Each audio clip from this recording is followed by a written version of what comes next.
Now, where did she go? Please, Tommy, will you just leave us alone? Excuse me, ma'am. We had a report of a disturbance. Hold on, Tommy. Ma'am, Take it easy. Come on. What's going on? They were my girls, but they won't tell me. Where is she? What's the matter? Where is she?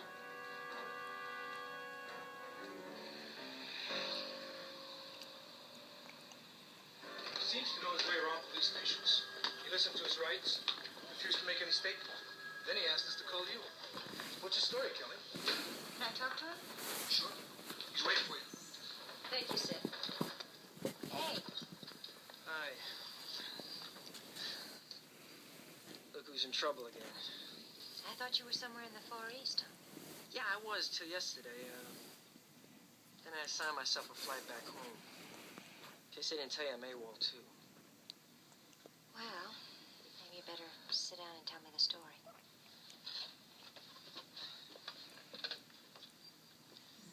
Look, it's a 1, 2, 3 story, Miss Gary. I have this girl, and we're very much in love. And all of a sudden, about 3 weeks ago, her letters stopped coming in. Well, that's not such a long time. You don't understand. For Marie, it is. You see, she writes me every day during the lunch hour at work. Then 3 weeks is a long time. Go on. Well, you know about letters, right? When they stopped coming in, I started reading over the old ones, trying to figure out what was going wrong. What did you find out? Nothing. It's just that 3 or 4 months ago, all the letters seemed the same. Not just the goofy stuff that happens at work. It was just she seemed, I don't know, distracted or something. Well, then what? Well, I wrote her, and I asked her to tell me what was going on, and I didn't get an answer, so I called her. And her roommates told me she was visiting a sick aunt. She doesn't have an aunt. So that started eating at me. And then yesterday, I was filling out the manifest for the flight stateside, and I just put my own name on it. Without seeing your CO or chaplain? No, when I decide to do something stupid, I don't let anybody get in my way. Don't look to me for an argument on that. Anyway, I get to Marie's apartment, and she's not there. And her roommates won't tell me where she is or what went down to make her dump me. So I get a little mad, I started yelling, and somebody called the police. They come, they see I'm AWOL, and boom, I end up here. And I still don't know where Marie is. Miss Gary, you once told me if I ever needed some help, I should start yelling. I need help! Okay, Tommy. I don't have a uniform on anymore, but my word's still good. I'll see what I can find out. You did tell me the whole story. Everything. I didn't hurt anybody, and I wasn't carrying a gun. I promise you, that is old news. I had to ask.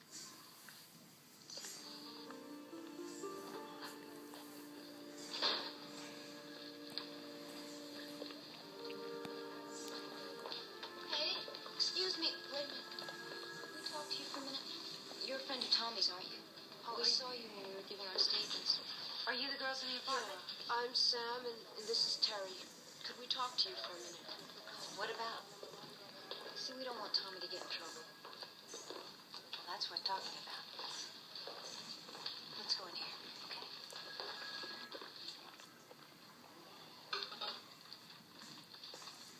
We said we didn't want to press charges or anything, but that didn't help. If we just told him what he wanted to know, he never would have gone bananas like that. She made us promise. Maybe you better tell me. Maria was going to have Tommy's baby, and she didn't want to tell him, so she went away. To have an abortion? No, she wouldn't do anything like that. She's going to have the baby, and it'll go to a good home. How can she be sure of that? The agency she went to is getting her $7,000 for it. Not everyone can pay $7,000 to adopt a baby. You mean she's going to sell her baby? She didn't think of it like that. She was trying to do the right thing. Did she mention the name of the agency? No. She didn't talk about it much. I heard her once on the phone mention a name. It sounded like Felice. Does that mean anything? Well, it doesn't to me, but it might to someone else. I knew Tommy when I was working juvenile. He was a bad kid, street fighter, carried a gun. I talked him into joining the Air Force. And Tommy's shaped up. Since he enlisted, he's had 22 fights, all in the ring. He's champion of his weight class, and he's a sergeant now. Well, he sounds like he's pretty special. I think so. And so do we all, Kelly. Charlie, did you find out anything on the name Felice? Yes, indeed. Tell him, Bosley. Well, it turns out that Felice is both a person in one Felice career and also a very fashionable boutique. I don't get it. Why would Marie go to a boutique? There's more. Felice has a lover by the name of Tomlinson. Sound familiar? Hugh Tomlinson. That's right. The same Mr. Hugh Tomlinson indicted last year on fraud and extortion. Unfortunately, he's still in business. Well, it sounds like it's worth looking into. Okay, where do we start? We start with Kelly getting pregnant. What? I quit.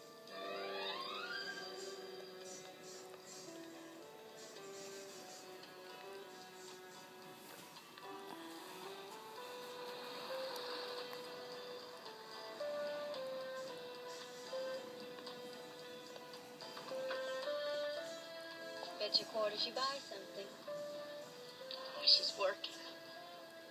Wait a minute, that's Kelly and that's a boutique. She'll buy something. Yes, you're welcome. May I help you, dear? I hope so. If you can't, I don't know what I'm gonna do.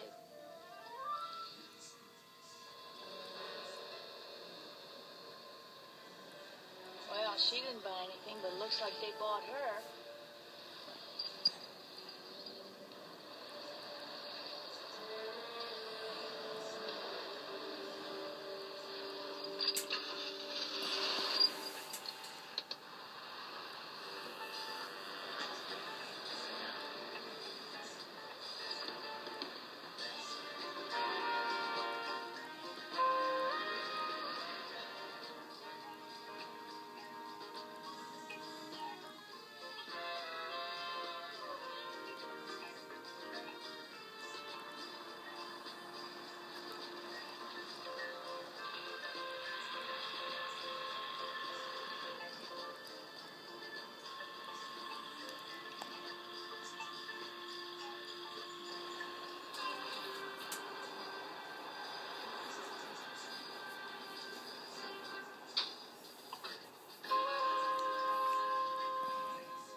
Warfield Home for Girls. Sounds legit.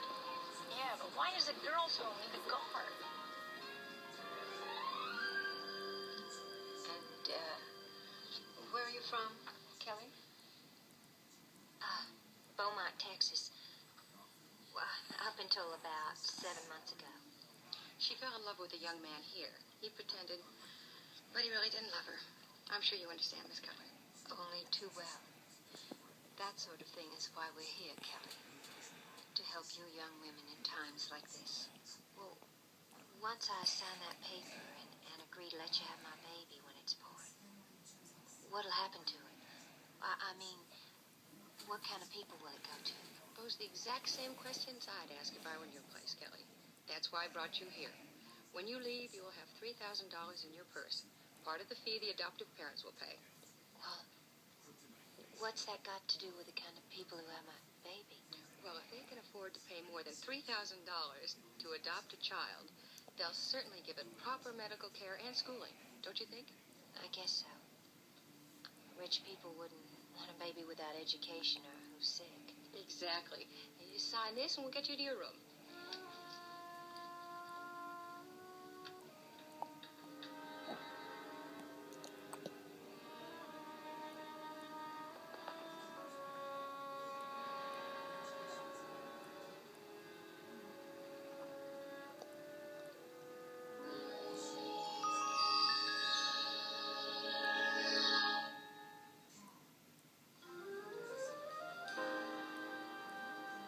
Would you like to guess who owns the Warfield Home for Girls? Okay. Felice. Tomlinson. Both. Bosley's right. Joint ownership. That's why he has this big desk. It's fully licensed, and as a non-profit organization, is a splendid tax write-off. I so legitimate? Why the gates and the guards? Because they're very likely buying and selling babies for the carriage trade. Sounds like slavery to me. Yes, but it is a sticky legal question. Because you see, an adoption agency is allowed to charge prospective parents a fee. If, though, they're actually wheeling and dealing, you have to prove that. And you think with that tough-looking guy outside and Tomlinson involved in it that they probably are. That's why you and Bosley are going to try to get inside there. Hopefully you can contact Kelly. What about me, Charlie? You're going to a party at a discotheque, Chris. Uninvited, I'm afraid. The host is Hugh Tomlinson.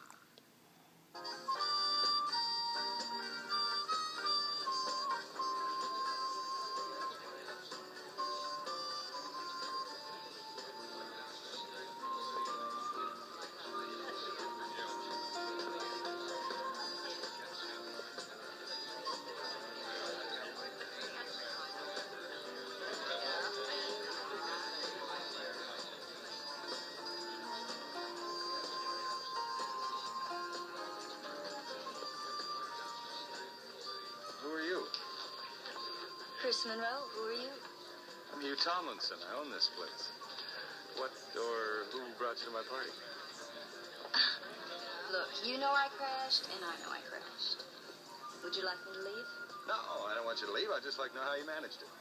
Private party, doorman, guards. Don't look now, Hugh, but you're being followed at your own party. That's Chafee.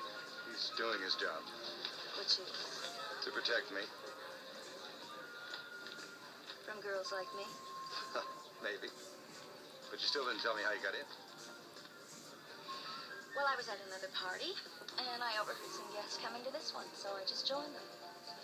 They were men, so it was easy. I can believe that. You're certainly a beautiful woman. Look, Hugh, I'm gonna level with you. I came here tonight hoping to find some guy with a lot of money hungry for some female companionship. I don't like doing that sort of thing for cash, but I need money bad. You must need a great deal of money. Well, for me, yes. For you, who knows? Listen, you seem like a very nice fella. So I'm sorry I crashed your party. You certainly don't need me sitting around with a long face. You're more than welcome to stay. In fact, I insist.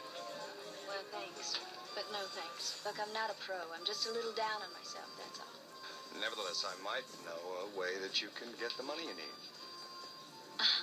I don't believe in wishing for miracles. That's why I don't. But just in case, have you got a card?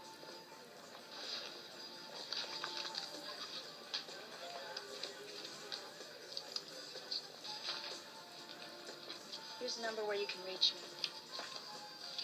And if that was a line you just handed me, thanks for caring enough to bother. Have a good party. Wait. I'll have Chafee drive you home. No, that's okay. You need him a lot more than I do. To protect you.